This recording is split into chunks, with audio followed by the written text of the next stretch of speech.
Hello beautiful people and welcome to Yotty Labs, my channel where I share interesting techie things that have caught my eye recently that I thought you might like to know about. Thank you for clicking on this video, let's get straight into it. So Photoshop is synonymous with being able to fake pictures, and its ability to do so has just skyrocketed with the addition of a new feature. If you install the special preview version of Photoshop, the beta version, you'll notice in the menu there's a new button called Harmonize, and I'll show you exactly what that does in a second. But first, let's just picture the problem that this button solves. Imagine you've got two images. One is a background image and the other is an image that you want to incorporate into that background image. Now, if you wanted to do this manually or the old way in Photoshop, you'd have to cut out your picture first by drawing around it. Then you'd have to spend ages really carefully matching the colours and the tones and then trying to work on the shadows.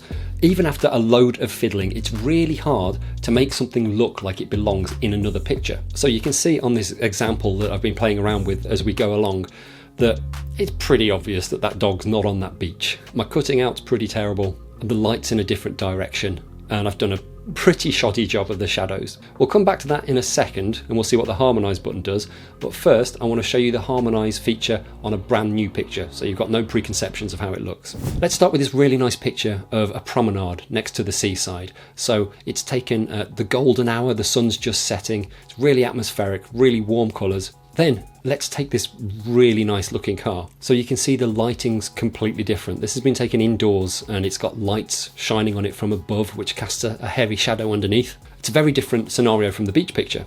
Now the first step is to cut the car out. Photoshop has had this feature for a while, but it's called remove background. So with one click,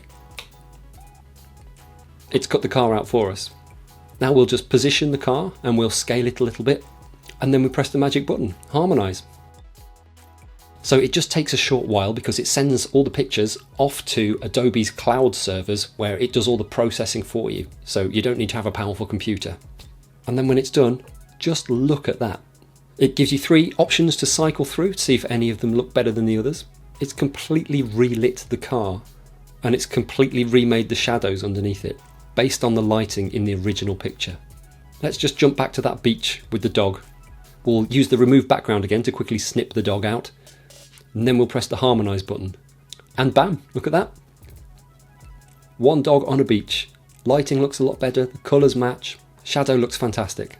We'll just do a couple more quick examples to show you the kind of thing that it can do. So I'm copying this one that they showed on the Adobe site, I'm doing it for myself.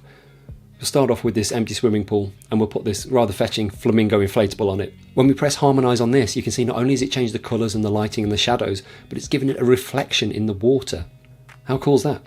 Or how about, I don't know, a dragon in a supermarket? That would be cool. Nice.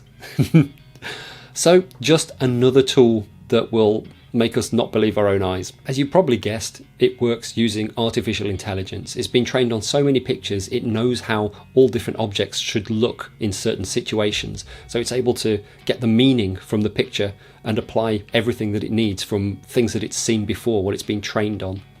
Well, that's all I really wanted to show you in this video. I hope you found it interesting. It'd be great if you could leave a comment, let me know what you think. Obviously, if you could like the video, and of course, if you could subscribe if you enjoyed this, because I really enjoy making these videos and I'd like to carry on growing my channel. See you next time.